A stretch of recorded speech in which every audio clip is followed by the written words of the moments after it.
Hello my crafty friends, I'm Lesley and thank you so much for stopping by Crafty Cards with Lesley. Have you ever wanted to buy a stamp set and then told yourself, no? Well, I did just that with the Country Birdhouse set from Stampin' Up. And then I remembered an old set from close to my heart called Around the Clock. And yay, I did it. I got my birdhouse card. Take a look at your own stamps and die sets and see how versatile they are. So let's get started and make this cute little birdhouse card. So this is the card that we're going to do today, and I'll show you the one that's in the catalogue. It's in the annual catalogue on page 50, and it's this one here.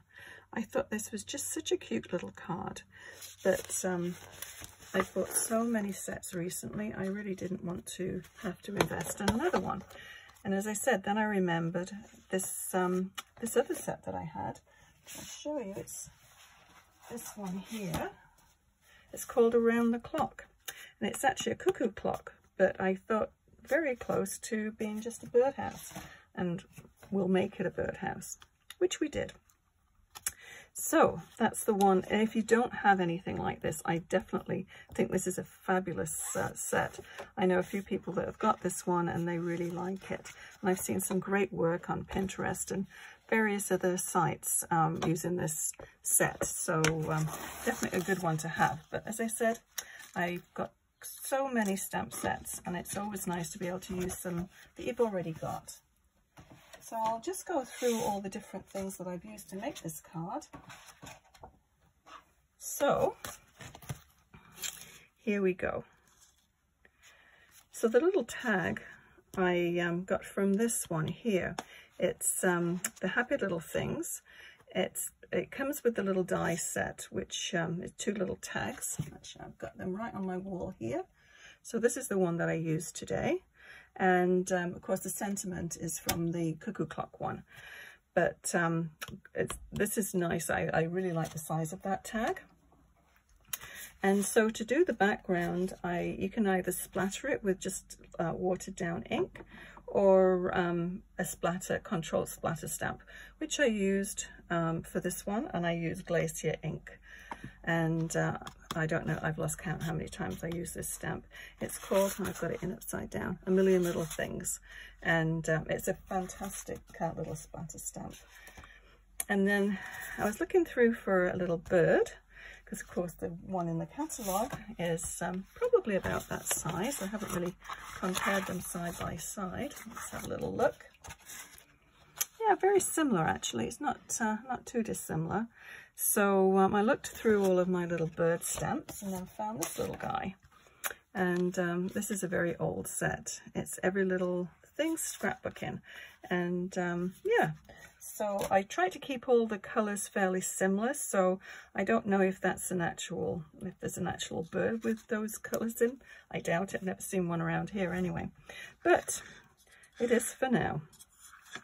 So let's put this card together and I'll talk you through the rest of it. Actually, one thing that I will mention is how I did the roof line and the little bit down here, the little perch. Of course, this one comes with a scalloped edge and a lacy edge, and I didn't want that. I mean, it's fine, and you might want to use that as it is, but I just wanted to have a piece of wood just down at the bottom. So if you put it on your big shot, put it on your bottom mat, and then, so this would go, I had it all set up, but of course it came off. So you would, I always use the post-it tape. So have it stuck down there, and then when you put it through your big shot, the top plate will only go as far as there, and then that way it will cut everything above there, but it won't cut the scallop. So I hope that makes sense. But and the same thing too with the roof line. If you want, because I wanted just that little trim just to define the roof. So if you put it, however, this is probably not the right way to put it around, but if you put it on there and then you just cut up to there, you're not wasting a whole piece of paper. And then you can just work your way down and cut as many as you want out, which I did with these little ones on the tray here. And also, what else I came up with is I really liked in the book and the catalogue, I'll get back to the catalogue, they have this little hanger, and I really thought that was kind of cute. I didn't have anything like that, but I did have this little die. It's a very old one again, and it's from Memory Box, I believe, and it's a little cloud die, but with a little bow on the top, so I thought that was a perfect little addition to my birdhouse. So yeah, it's amazing once you start looking around at all of your stuff that you have, what you have that you can adapt for what you want the end result to look like. So I'll just pop that on. And the circle here for the black is about 1 1/4 inch circle. So let's put this birdhouse together. So if I find a little design that I like, I usually tend to do 3, 4, 5 cards all the same. So this is what I did with this. So this is after you've put it onto your big shot and then sort of stopped it before it gets to the bottom there. You want to just trim it. Now if I find my scissors, oh, here we go. So you could put it on the paper trimmer, but the problem is this little V here in the pattern comes out a little bit, it's a bit higher than the base part here. So best to just do it with your scissors. And I'm just going to try and keep this more or less straight. And then I'm going to stick it down and we'll trim the rest of it. And I'm just using my little needle nose glue. Just put a little bit down there. Okay, so you just need to line those little points up there. As you can see, with it being a cuckoo clock, it's got the little doors that open, but you don't really notice it, I don't think. Okay, so once you've got that on, you're going to flip it over, and then we'll just trim around it. Make sure you trim outside of that part, or you can just snip it off. Now, and that one's shifted. Just move that down. Okay, I have another one. Let's just do another one. That will probably just fix this one up. I don't think we'll see that one. Okay, do it again, trim it across. Let's just see if it does work. If not, I've got another one cut out.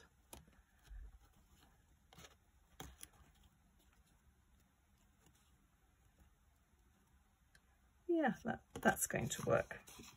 Don't like wasting things if I can help it.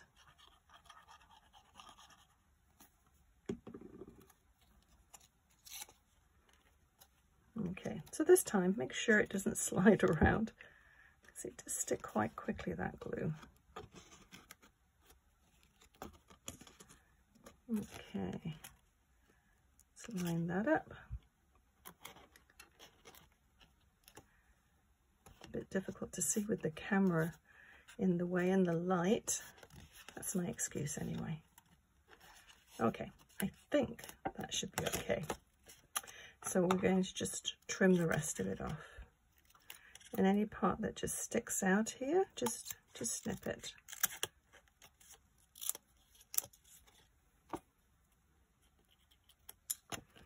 Okay, now I'm going to take my little finger daubers and just go around the edge, which I'm going to just add a little bit more ink, and I'm using the espresso.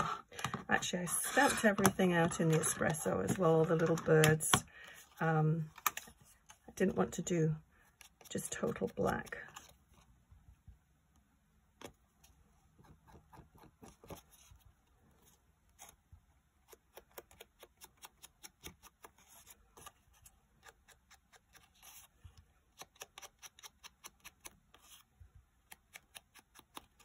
It gives it more of a little weathered look, which we could go around the birdhouse too.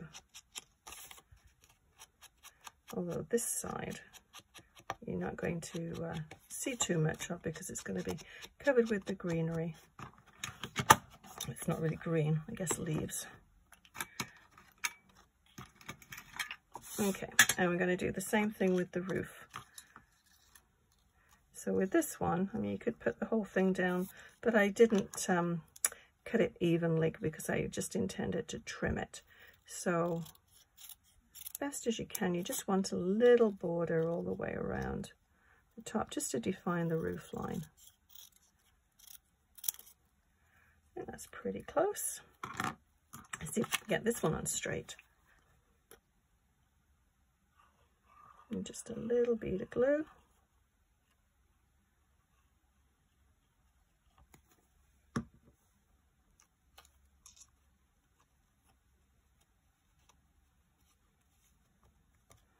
There's a little bit sticking out there. I'm just going to take that end off because it's bugging me.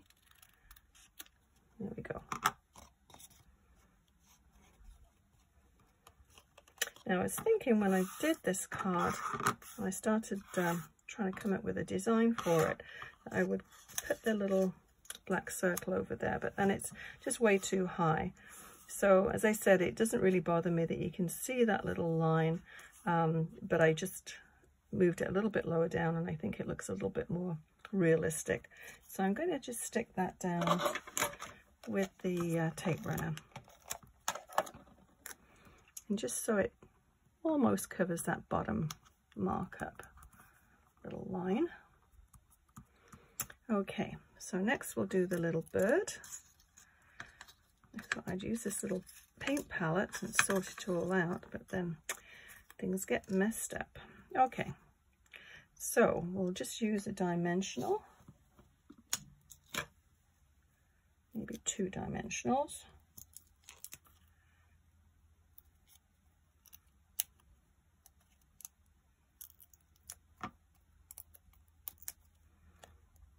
And we'll just pop him down there.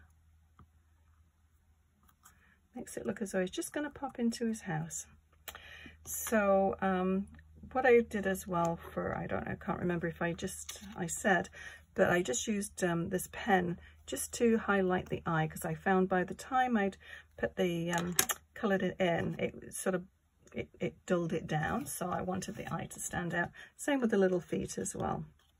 And this I just fussy cut, so there isn't a die to go with that one. So let's do the card front. Grab one of these. Put that one over there, and I'm just going to take my Glacier ink, and we'll use the little splatter. As I said, you can just use a little brush and watered down ink and do it that way too, but this is a little bit more controlled. And just make sure you change the direction as well of your stamp so it doesn't look too uniform.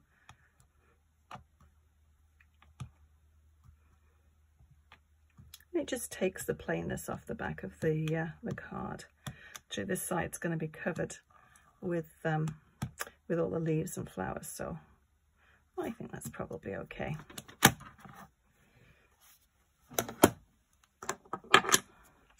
Okay, let's put this one together. So I'm going to pop this up on some dimensionals.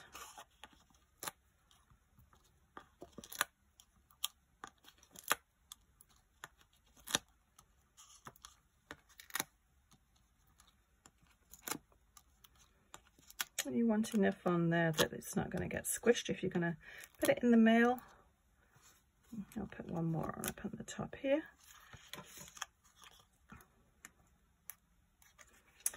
Get my X-Acto knife. Take your pick tool, does the same thing as this one. It's kind of neat because everything's all in one, but this works for me.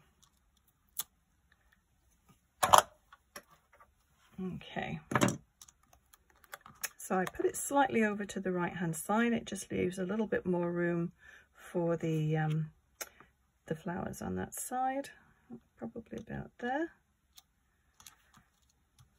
And then my little cloud bow, just going to pop that. Actually, I'm going to see if I can move it a little bit further down. Can I? Yes, nearly. Oh dear, here ripping. That's okay, that can stay down there. Put a little tape run over the top, it'll stick. Okay, let's just move it a little bit further down and then we've got room for the bow. Okay, there we go. Mistake corrected. So we need it cut off about there. And I'll just attach this one with just white glue.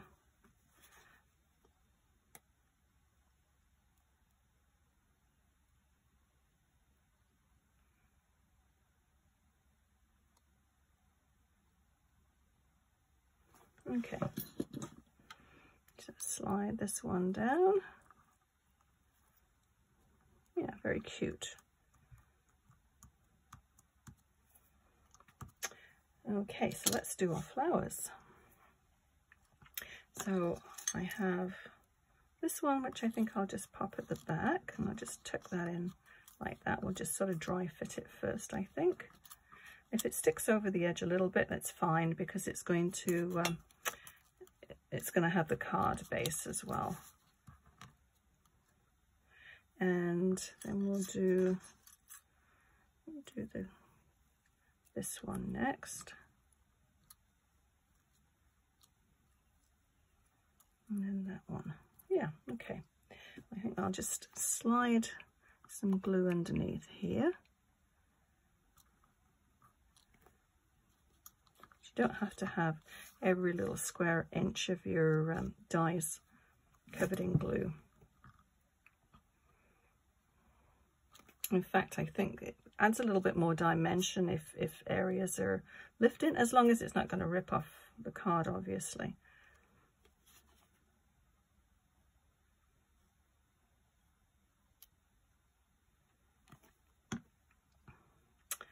Pop that one about there, just so it overlaps a little bit.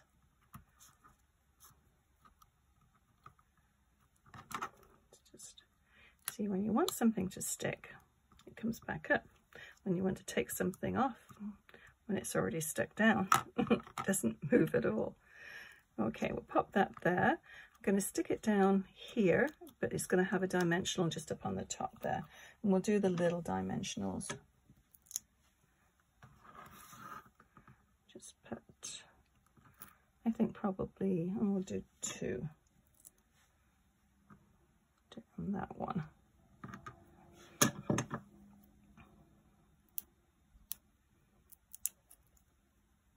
This is a really nice stamp and die set too. It's the, it's this painted lavender one. I've used this so many times. I'm getting quite addicted to this one. It comes with a nice set of dies as well. Okay, so I just need this glued.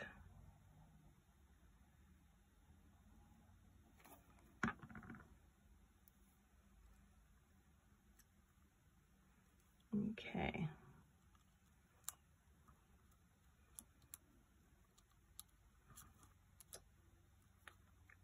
And with the flowers, I use the tri-blend markers from Close to My Heart, and I use the light shade, the lightest one. It's the Aqua Blue blend, and I use the lightest shade for most of the flowers, and then the medium size one just to sort of highlight the center of them. Just pop this on before it dries up. And then for the bird, I use sort of a combination, and for the flowers and leaves, the Stampin' Blends markers, the light wild wheat, the light crumb cake, and the dark crumb cake. And basically I did, you know, the whole card with just those colors. Now you could actually cut these out in colored cardstock, but I find if you do that, I mean, it's a quick way of doing it, but you don't get sort of it shading almost, which you do if you do it on the white cardstock, the heavier white cardstock, and then just color it in by hand. I think it gives a little bit more depth to it. So we'll just put the sentiment on. You could put it down here if you want, but I think I'm going to go with the same as I did on that one. So we'll put a dimensional on this one side. Actually, we'll use the small one. Put a little dimensional on that one, and then we'll put the tape runner on the rest of it. And just pop it there.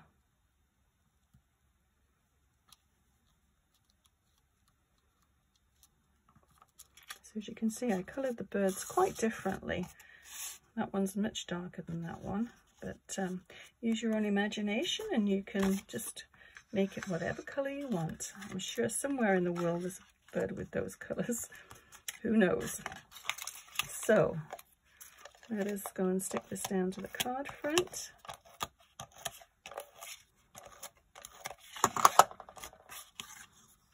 And center it. And so it just leaves about 1/8 of an inch all the way around the regular 4 1/4 by 5 1/2 card. So I think that finishes our card for the day. The same, but quite different. I always find you mass produce cards and there's never 2 of them exactly the same. So I'll list everything I used below to make this card. If you enjoyed it, and I hope you did, please give it a thumbs up and consider subscribing. Also, click on the bell icon and that way you'll be notified when I post new videos. Thank you so much for watching. We'll see you again soon. Bye bye.